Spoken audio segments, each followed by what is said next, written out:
Marc Spector is coming back at the hands of Khonshu in the surprise sneak peek edition of Moon Knight Fist of Khonshu #0. What are we waiting for? Go ahead and roll that intro, cuz.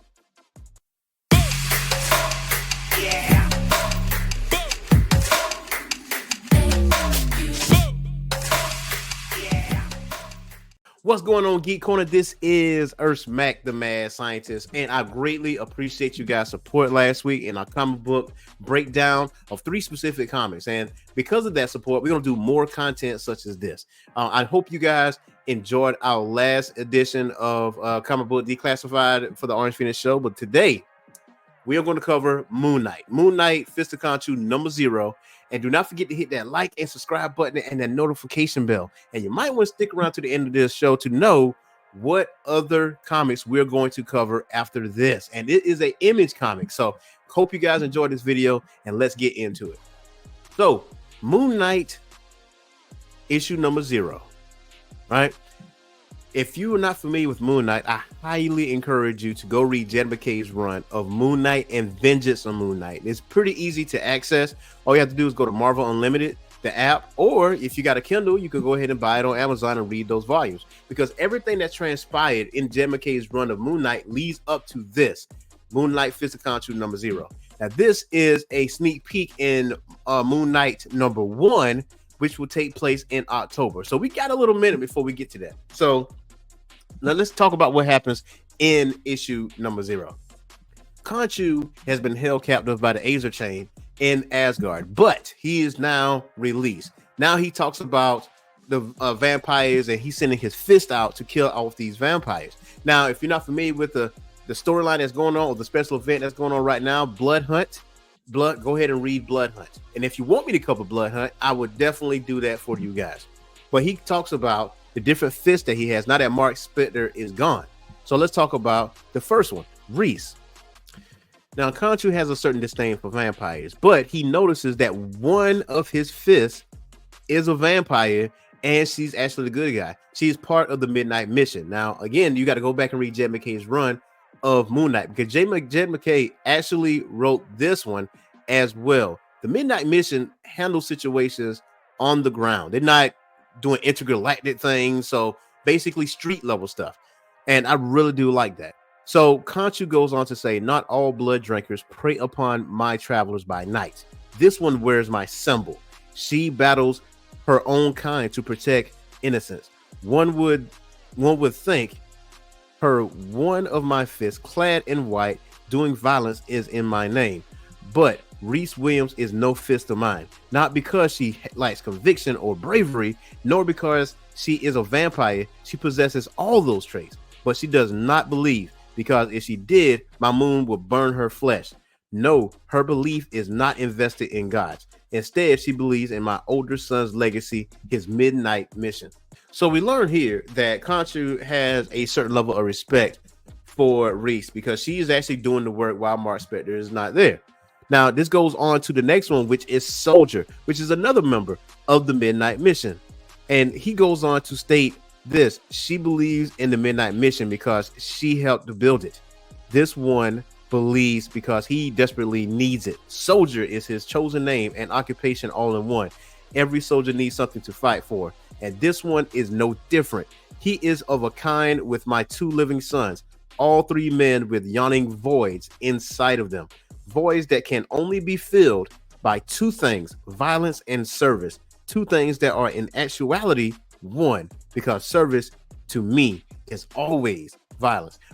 Which Khonshu is not lying, because honestly, he is, if you Moon Knight, you are the fist. That means you handle bad guys, and you handle it in the most violent of ways. And Moon Knight is such a interesting character because of the fact that people tend to call him the Marvel's Batman. But he's actually different from Batman in a lot of ways, because he deals with the supernatural. He does fight on the ground level, which is pretty much similar to Batman. But to me, he's a little bit more of an interesting character and what he represents. Now, the next character we're going to talk about that's part of the Midnight Mission is 8-Ball. Now, 8-Ball is a very interesting character to me personally. I just want to know more about this character, and I just found out about this character by reading Moon Knight. But hear what Khonshu says about 8-Ball. He says 2 vampires and a fool. I am perplexed by this Jeff Haggis, this 8-ball. He is weak, unwise, a coward, and a criminal, utterly unworthy of his association with my fist. His presence in my older son's midnight mission is an affront to my own name, and yet I find him oddly intriguing. See, I'm with Khonshu with that. Like, I feel like he's a very interesting character. I want them to actually dig a little bit deeper into 8-ball. I'm not saying do a single run of 8-ball because, you know, in the overall spectrum of things, he's not that interesting of a character. I just have a personal preference and wanting to know more about 8-ball and pretty much what he represents. Now, the next member of the Midnight Mission that Khonshu looks after is called the Healer. And he states the Healer has drawn her line in the sand. She is independent of the mission. The people that it has drawn into its orbit. She has committed to a higher duty, the duty of care. My fists and their disciples protect those who travel at night. And it is Dr. Andrea Sturman who protects them in their duty. As my fists do violence in my name, it is she who attends to the harm that violence does to them. Disciple or not, she does my work, whether or not she would ever admit it. So Dr. Andrea is basically a therapist. And if you read Jed McKay's run of Moon Knight, you do see how it starts off where Marc Spector is actually having a session with Dr. Andrea. Anytime there's something that transpires, Andrea have a sit-down conversation with Moon Knight and the rest of the Midnight Mission. And that is very interesting as a character because you don't often see heroes deal with therapy or have issues going on and they get to air all their stuff out without any judgment. So this is very interesting. She's another intriguing character for the Midnight Mission.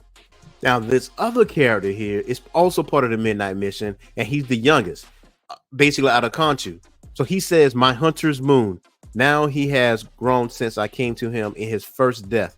Since his body was broken, his blood drained by the vampires in Lunar, my oldest home, my loyal fist, my zealot priest, the engineer of my freedom, the liberator of his loving father. But in the same way, my eldest son has learned compassion. My younger son has developed self-determination.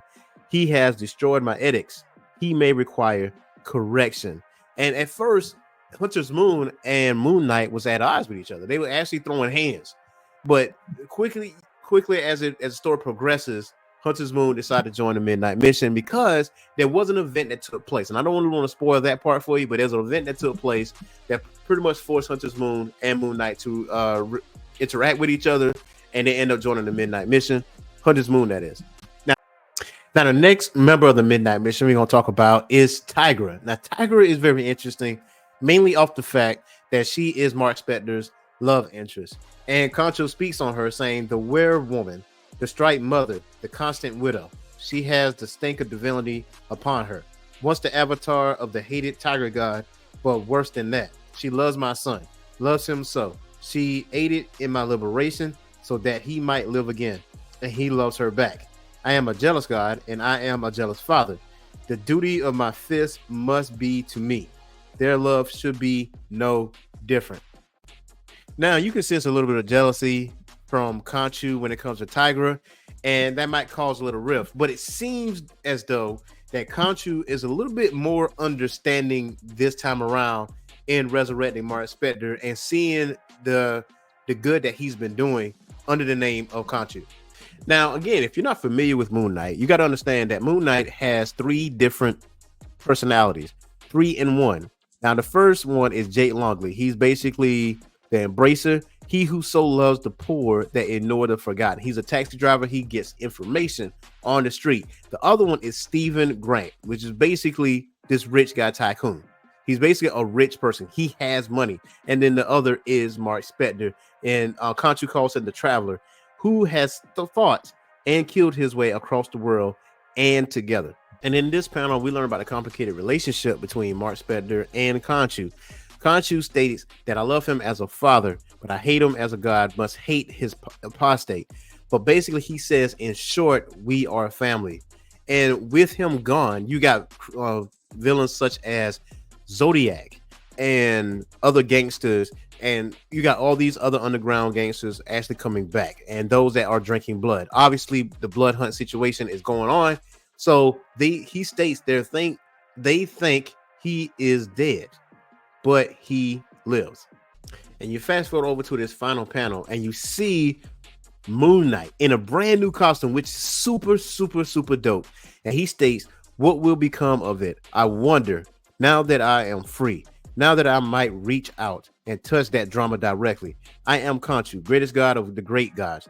I who am called Pathfinder, Embracer, Traveler, Defender, and I am free. I am eternal." Now, in this shot, you see 8-Ball, Tigra, Soldier, Reese, and Hunter's Moon. So now that Moon Knight is alive, what would that spell for the streets of Bloodhunt with all these vampires in mind? Like, how is this going to transpire? But we got from now until October. So I hope you guys enjoyed this, because I know I skipped a few parts in issue 0 of Moon Knight Fist of Khonshu. That's because I want you guys to go ahead and purchase that. Go ahead and go on Marvel Unlimited, get Moon Knight Fist of Khonshu on Kindle or Marvel. And also, we reached the end of our video, which lets you know what other comic we are going to cover. And the comic that we're going to cover is Sam and Twitch #1 from Image Comics. Now, those of you that are big fans of Spawn, you know you have to be familiar with Sam and Twitch. So this is a very interesting comic. So I'm going to basically break down issue #1 of Sam and Twitch. It's been out for a few months now. So I hope you guys actually enjoy it. Do not forget to hit that like and subscribe button and that notification bell. And I hope you guys enjoy the show. So until next time, y'all, peace.